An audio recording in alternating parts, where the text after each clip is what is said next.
Langit di atas Teheran bahkan belum benar-benar kembali tenang ketika sebuah kabar mengejutkan datang menghantam, seolah menjadi gelombang kedua yang jauh lebih mengguncang. Informasi itu menyebar begitu cepat, menarik perhatian dunia dalam hitungan waktu yang sangat singkat. Ayatollah Ali Khamenei, sosok yang selama lebih dari 30 tahun dikenal sebagai tokoh utama sekaligus penentu arah Republik Islam Iran, dilaporkan gugur di tengah rangkaian serangan yang mengguncang kawasan Timur Tengah. Berita tersebut bukan sekadar kabar biasa yang lewat begitu saja. Ia terasa seperti kilatan petir yang menyambar di tengah badai yang sejak awal sudah mengamuk. Ketika perhatian dunia tertuju pada suara ledakan, pergerakan militer, dan dentuman rudal yang menggema di berbagai wilayah. Ternyata ada bentuk serangan lain yang bergerak dengan cara yang jauh lebih senyap dan tak kasat mata. Serangan itu tidak turun dari langit seperti rudal. Ia juga tidak muncul di radar militer, dan tidak meninggalkan jejak asap yang bisa dilihat oleh siapapun. Justru sebaliknya, ia bergerak melalui jalur yang lebih sunyi namun sangat dekat dengan kehidupan manusia modern, dunia digital. Laporan dari Reuters menyebutkan bahwa Israel diduga melancarkan bentuk perang psikologis yang berbeda dari biasanya. Jika selama ini konflik identik dengan bom, drone, atau serangan udara, kali ini metodenya mengambil jalur yang jauh lebih halus namun berpotensi mengguncang mental masyarakat. Targetnya bukan pangkalan militer atau fasilitas strategis, melainkan sebuah aplikasi yang sudah menjadi bagian dari kehidupan religius masyarakat Iran. Aplikasi tersebut bernama Bade Saba. Selama ini Bade Saba dikenal luas sebagai salah satu aplikasi Islam paling populer di Iran. Bagi jutaan pengguna, aplikasi itu berfungsi sebagai panduan ibadah sehari-hari. Di dalamnya tersedia jadwal waktu salat, akses untuk membaca Al-Quran, hingga berbagai informasi keagamaan yang membantu umat muslim menjalankan aktivitas spiritual mereka. Namun dalam situasi yang sedang memanas itu,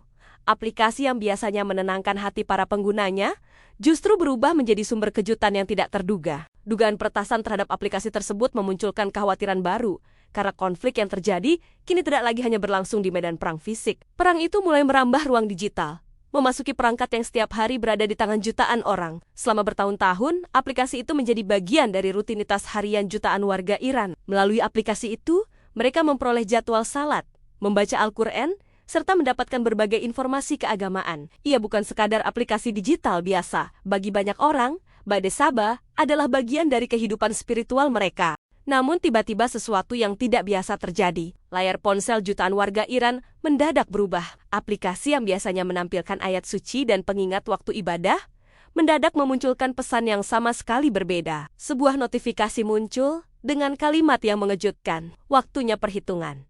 Kalimat itu muncul begitu saja, membuat banyak pengguna terdiam dan kebingungan. Mereka tidak pernah melihat pesan seperti itu sebelumnya. Namun pesan tersebut ternyata tidak berhenti di sana. Notifikasi berikutnya bahkan jauh lebih provokatif. Pesan itu menyatakan bahwa siapapun yang bersedia menyerah atau melawan pemerintah Iran akan diberikan pengampunan serta perlindungan. Bahkan lebih jauh lagi, pesan tersebut secara terang-terangan mengajak masyarakat untuk berani mengambil alih pemerintahan. Bagi banyak orang, ini bukan sekadar peretasan aplikasi. Ini adalah bentuk serangan psikologis yang sangat dalam. Jika kabar wafatnya Ali Khamenei mengguncang emosi nasional Iran, maka peretasan ini berpotensi menggoyahkan mental kolektif bangsa. Perang yang terjadi kini tidak lagi hanya soal rudal, jet tempur, atau drone. Perang telah memasuki ruang yang jauh lebih pribadi. Ia masuk ke dalam genggaman tangan setiap orang. Ia hadir di layar ponsel. Ia menyusup ke dalam keyakinan terdalam manusia. Dan di tengah masa yang penuh gejolak ini, Iran dihadapkan pada pertanyaan yang jauh lebih sunyi, namun juga jauh lebih berbahaya.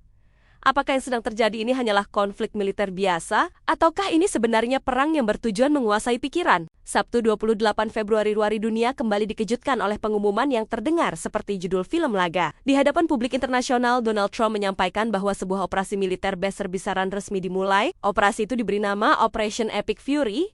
Amerika Serikat tidak bergerak sendirian. Israel secara terbuka juga terlibat dalam operasi tersebut. Tanpa mencoba menyamarkan perannya, mereka bahkan memberikan nama khusus untuk operasi militer mereka sendiri. Lion's Roar. Dua sandi operasi yang berbeda, tetapi memiliki satu arah tujuan yang sama. Yang membuat situasi ini terasa semakin ironis adalah fakta bahwa keputusan tersebut justru diambil ketika jalur diplomasi sebenarnya mulai menunjukkan secercah harapan. Dalam beberapa pekan sebelumnya, berbagai upaya perundingan sedang berlangsung. Mediator utama dalam proses ini adalah Badr al-Busaidi, Menteri Luar Negeri Oman, yang mencoba menjembatani komunikasi antara pihak-pihak yang bertikai. Ia bahkan sempat menyampaikan pernyataan optimistis. Menurutnya, Iran bersedia menghentikan penimbunan uranium yang telah diperkaya. Sebuah langkah yang di atas kertas seharusnya mampu meredakan ketegangan yang selama ini membayangi kawasan. Namun harapan itu seolah tidak pernah benar-benar ada. Keputusan yang diambil oleh Donald Trump bersama Perdana Menteri Israel, Benjamin Netanyahu, justru menunjukkan arah yang sebaliknya. Hasil perundingan tersebut diabaikan begitu saja, tanpa jeda yang berarti. Mesin perang dinyalakan. Target operasi militer tersebut luas dan sangat jelas. Sasaran utamanya meliputi aset pemerintahan Iran, fasilitas nuklir, hingga berbagai instalasi militer strategis yang tersebar di sejumlah wilayah. Pada pagi hari itu, setidaknya 21 rudal jelajah Tomahawk diluncurkan menuju Teheran. Rudal-rudal tersebut ditembakkan dari kapal perang serta kapal selam milik Amerika Serikat yang berada di kawasan sekitar. Namun masalahnya, serangan tersebut tidak berhenti pada sasaran militer saja. Markas Islamic Revolutionary Guard Corps memang menjadi salah satu target utama, tetapi gelombang ledakan yang terjadi juga menyapu berbagai wilayah sipil. Sekolah, kampus, hingga berbagai fasilitas umum di 24 provinsi dilaporkan ikut terdampak. Salah satu peristiwa paling tragis terjadi di sebuah sekolah dasar di Provinsi Hormozgan, tempat yang seharusnya menjadi ruang aman bagi anak-anak, justru ikut menjadi korban dari gelombang serangan tersebut. Sebanyak 85 orang dilaporkan tewas dalam kejadian itu. Inilah ironi yang seringkali disebut sebagai cara Amerika menciptakan kedamaian. Data sementara yang beredar menyebutkan bahwa jumlah korban jiwa telah mencapai 2.011 orang. Sementara itu, sebanyak 747 orang lainnya dilaporkan mengalami luka-luka. Di antara korban tersebut terdapat sejumlah nama besar yang memegang peran penting dalam struktur pemerintahan Iran. Selain Ali Khamenei, korban juga termasuk Menteri Pertahanan Amir Nasir-Zadeh, serta Komandan Garda Revolusi Muhammad Pakpor. Kehilangan ini bukan sekadar angka dalam statistik. Ia merupakan pukulan langsung ke jantung struktur negara. Banyak pihak menduga bahwa inilah alasan sebenarnya mengapa hasil perundingan sebelumnya diabaikan. Serangan tersebut tampaknya dilakukan pada momen yang sangat spesifik, ketika sejumlah tokoh penting Republik Islam Iran sedang berada di satu lokasi yang sama. Langkah itu terlihat seperti strategi yang dirancang untuk mengenai banyak sasaran sekaligus. Namun kematian Ali Khamenei serta sejumlah pejabat tinggi lainnya ternyata tidak serta-merta mengguncang fondasi negara Iran. Justru disitulah muncul ironi berikutnya. Beberapa pengamat di Barat sebelumnya membayangkan bahwa rakyat Iran akan turun ke jalan merayakan runtuhnya simbol rezim yang selama ini mereka kritik. Namun kenyataan di lapangan menunjukkan gambaran yang sangat berbeda. Dalam waktu singkat, jutaan orang justru memenuhi jalanan, bukan untuk bersorak, melainkan untuk menuntut balas. Rekaman dari kota Isfahan menjadi tamparan keras bagi narasi yang memprediksi keruntuhan cepat Iran. Di kota suci Mashhad, ribuan orang berkumpul di sekitar makam Imam Reza. Di tempat itu, massa meneriakkan slogan yang menggema keras, "Mati untuk Amerika, mati untuk Israel." Gelombang kemarahan itu bahkan tidak berhenti di dalam perbatasan Iran. Di Karachi, 9 orang dilaporkan tewas ketika massa membakar dan merusak konsulat Amerika Serikat. Di wilayah Kashmir, puluhan ribu orang turun ke jalan memprotes serangan yang menewaskan Ali Khamenei. Aksi protes juga terjadi di berbagai negara lain, mulai dari Irak hingga beberapa kota besar di Amerika Serikat sendiri, termasuk New York City. Sementara itu, di dalam negeri Iran, pemerintah bergerak cepat untuk memastikan stabilitas negara tetap terjaga. Ketua Parlemen Iran Mohammad Bagher Ghalibaf menyatakan bahwa negara sebenarnya telah menyiapkan berbagai skenario, termasuk kemungkinan terburuk, yaitu gugurnya pemimpin tertinggi. Konstitusi Iran memang telah mengatur mekanisme penggantian secara cepat. Begitu kabar duka dikonfirmasi, sebuah dewan kepemimpinan sementara langsung dibentuk. Dewan ini terdiri dari presiden, ketua Mahkamah Agung, serta seorang ulama yang berasal dari Dewan Penjaga.